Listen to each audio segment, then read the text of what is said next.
Well, good morning, good afternoon, good evening, whenever you may be watching this. Last week I was on vacation, so I didn't get the chance to make a video, but today we're going to dive back into the book of Genesis, chapter 12. Now, if you remember or go back and watch our previous videos as we've gone through this, we've switched our attention now into Abram, who's going to eventually become Abraham. He's not Abraham yet. So Abram, and we met him and got to know him just a little bit, and we saw that God appeared to him and gave him um, the beginnings of the promised land, and shows him and tells him where to go. Where we're going to pick up this week in chapter 10 is in chapter 12, excuse me, is with verse 10. And we're going to see that Abraham, or Abram I should say, is going to have this really big test of his faith and trust in God, and he's going to fail it.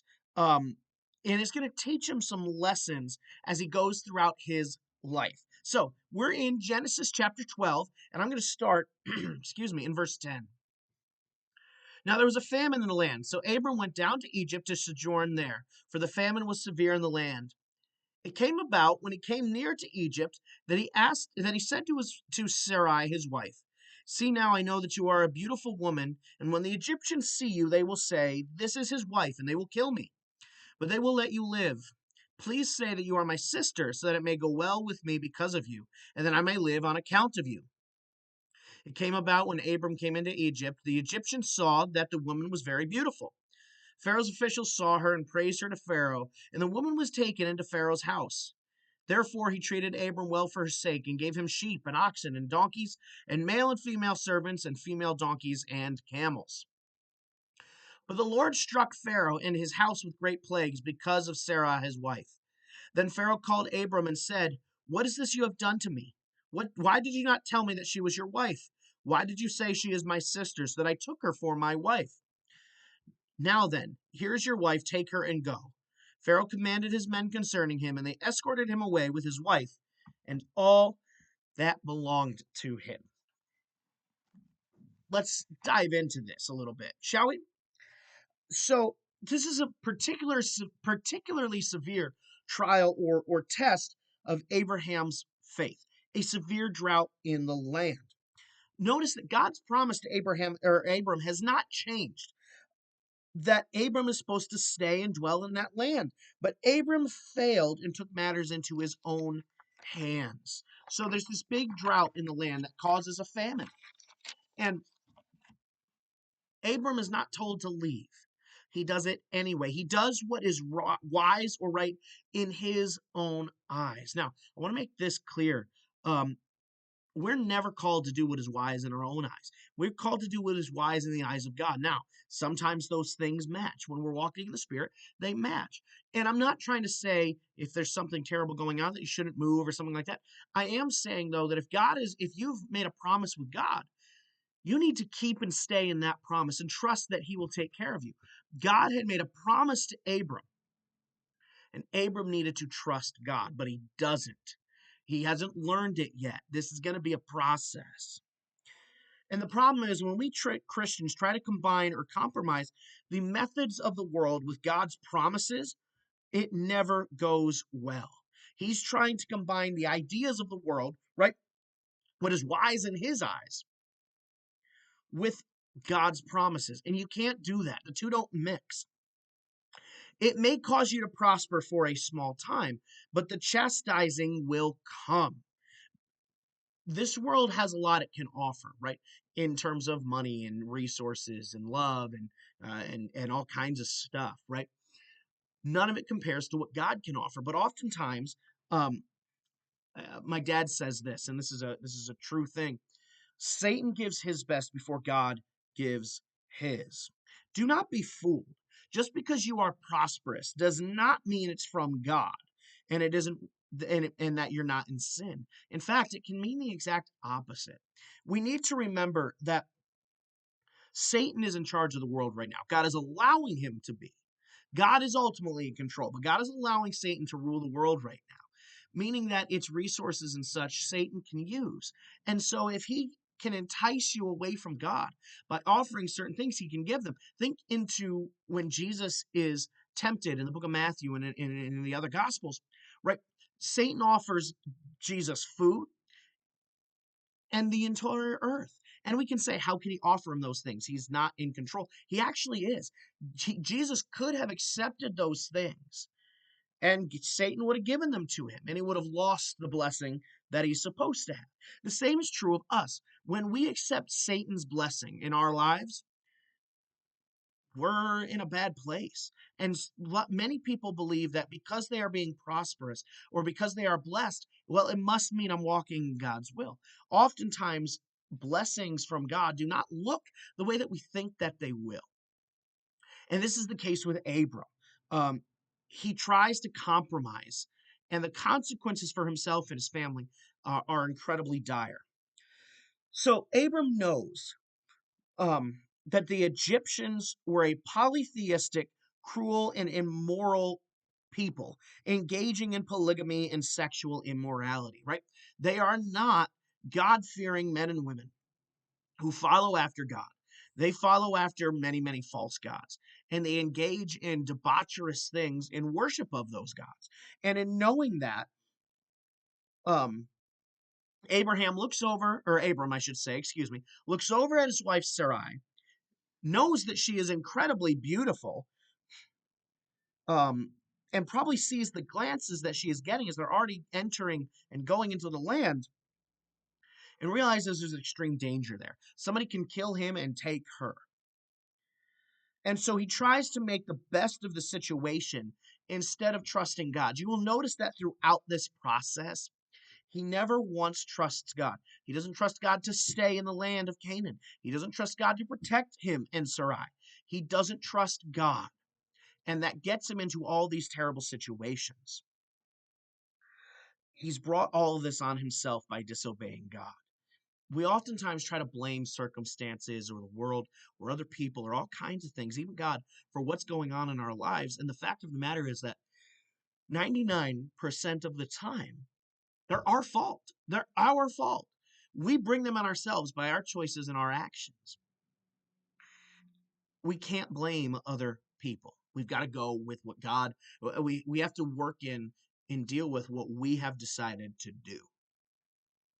So making the most of this situation, or thinking he's making the most of this situation, Abram is pleased and surprised to find himself extremely blessed. He says, Sarai, you need to lie. As I lie, say that you're my sister. And he does it, and they're blessed. God must be on his side. He's done the right thing. He's blessed. He's getting servants and livestock and money. This is great. He is a blessed individual now. He must be on the side that God wants him to be on, right? Wrong. If you paid attention to what we said earlier, you know that that's just simply not true.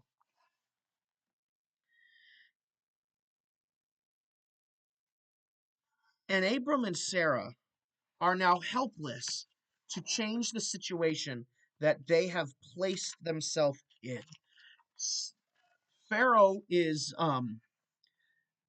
struck with great plagues, and in this, we're going to see the consequences and the grace of God. While Abram and Sarai are incapable of fixing the situation, God is not, because he is God.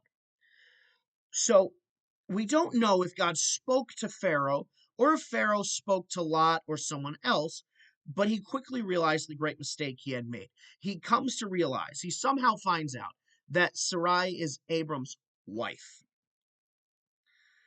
Um, and he rightly fears to harm Abram or Sarai, but he does sharply rebuke them, and no doubt loses all respect for them. But worse, their testimony about God is destroyed. So here's what happens, right? Pharaoh and his whole house are struck with these plagues, sicknesses, and things like that, right? These are not the plagues of Egypt from that'll happen much later. Um, his household is struck with plagues, and whether he talks to somebody, God appears to him in a dream, something. The knowledge that Sarai is Abram's wife comes to him, and he sees how powerful God is because of the plagues that are in his house. And so instead of harming them, he very strongly rebukes them. And what is the saddest part of this whole thing is, any chance he might have had of coming to know God and worshiping the one true God, it goes out the window. because the testimony of Sarai, and Abram, it goes out the window. How can they look at him and say, you should serve this one true God when they themselves are not serving him? And it's the same for us today. I'm not saying we have to live perfect lives because good luck. I am saying when we are willfully in sin and willfully making the wrong choices, it destroys our testimony as well as it destroyed Abram's back then. And though they went back to Canaan, um, with more goods than they had actually come with. This wasn't some fun return. There are harsh consequences for their actions and their disobedience and their lies. Their lies. We'll talk about more of them next week, but one of them appears to be the separation of Abram and Lot. Um, we need to be very watchful, or else we will fall into the same trap. I don't always give a practical application or something like that, so we're working through this. It's just kind of an explanation so we can learn about the book of Genesis. But I want to take a few moments here and really dive into this. Abram and Sarai have made a terrible mistake, and it has cost them dearly. Yes, they have more supplies, but it has cost them greatly in terms of their testimony, in terms of their family. Sarai probably looks down on her husband, at least for a little bit now, because she goes, how can I follow after him when he is leading me astray? Abram's own relationship with God is fractured. There are such dire consequences from just doing the wrong thing. Just doing the wrong thing. And it's important for us to understand that and be mindful and watchful. We always have to be on guard to follow what God has said. It sometimes doesn't make sense and it's very rarely easy, but we need to do it anyway. And we need to walk in what God has for us and trust that He is going to take care of us. Have faith that He is going to take care of us. Not faith in ourselves and trust in ourselves, in our money, in our jobs, in our skills, in the other people around us, but in God. We pray about it. We do what He says to do. If God had told them to go to Egypt, then they would have been doing the right thing. But He doesn't. He tells them to go to Canaan, and they leave because of fear. They succumbed to their fear. Now, I don't know what you're afraid of, and I'm not talking about heights or something like that. I'm terrified of heights. I'm not talking about something like that. I'm talking about what God is asking you to do, where the fear comes into it. It's the same thing with Jonah. He was afraid and didn't want to go, right? So many people throughout the Bible. We need to ensure that we're not walking in fear, but instead we are walking in joy and we are walking in grace and we are walking in faith and trust in who God is and what He has done. That's all I have for you guys today as we finished out chapter 12. Next week, we'll jump into chapter 13. I hope to see you guys then. As always, comment, like, share, subscribe, all that kind of stuff. If you have a question or discussion you want to have, go ahead and comment it below. And we will see you guys next week as we jump into Genesis chapter 13. God bless, guys.